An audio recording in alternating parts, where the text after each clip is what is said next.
Selamat pagi sahabat Alkitab yang terkasih. Marilah kita mengawali hari ini dengan melakukan pembacaan akan firman Tuhan. Bacaan Alkitab kita pada pagi hari ini berasal dari kitab Yehezkiel pasal yang ke-35, ayatnya yang pertama sampai ayatnya yang ke-9.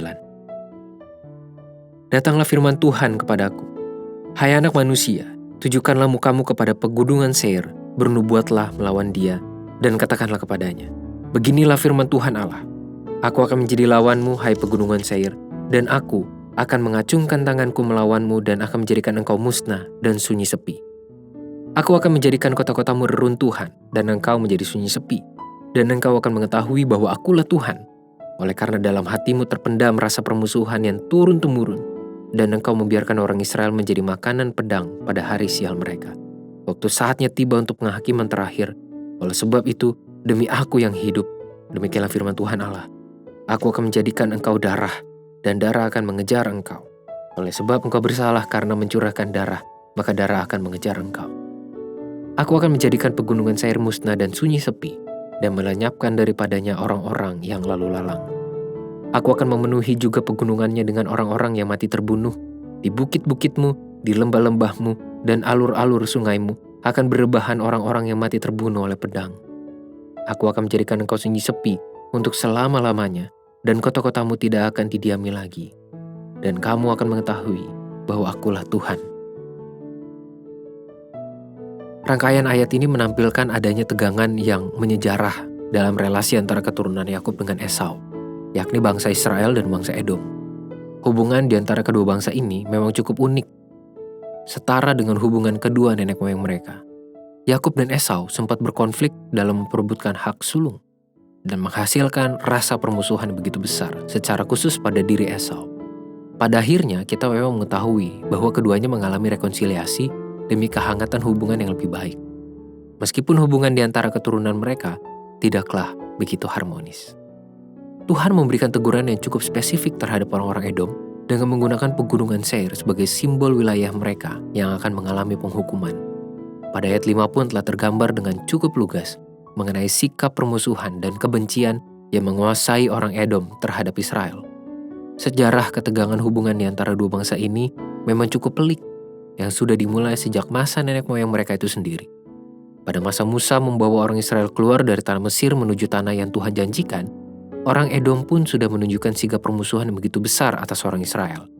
Mereka tidak mengizinkan orang Israel menumpang lewat dalam damai sebagai bangsa saudara mereka, melainkan mereka memilih memperlakukan orang Israel sebagai musuh.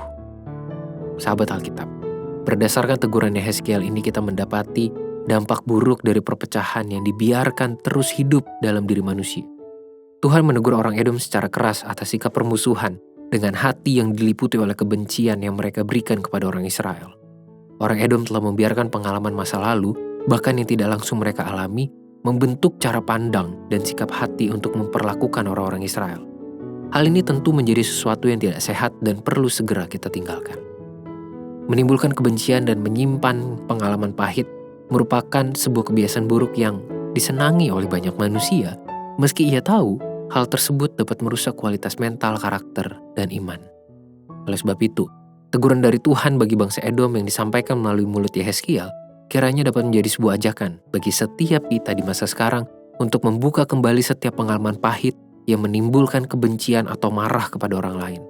Hal ini perlu kita upayakan agar kita terlepas dari beban luka dan jerat kebencian yang semakin menggerogoti kesehatan mental, karakter, dan iman kita sebagai umat Tuhan. Marilah kita berdoa.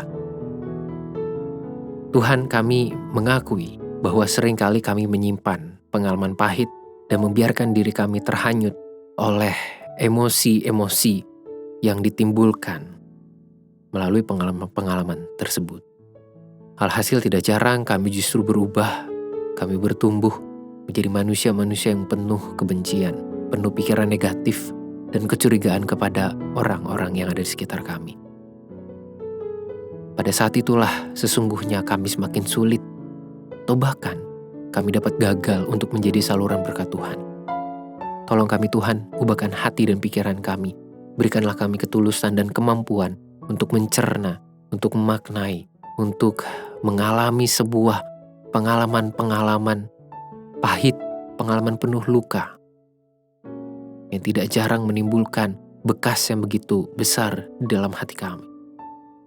Sehingga kami tidak terjerat olehnya, tapi kami dapat terus bertumbuh dan belajar banyak. Kami menjadi pribadi-pribadi yang semakin sehat. Hanya di dalam nama Tuhan Yesus kami berdoa dan memohon. Amin.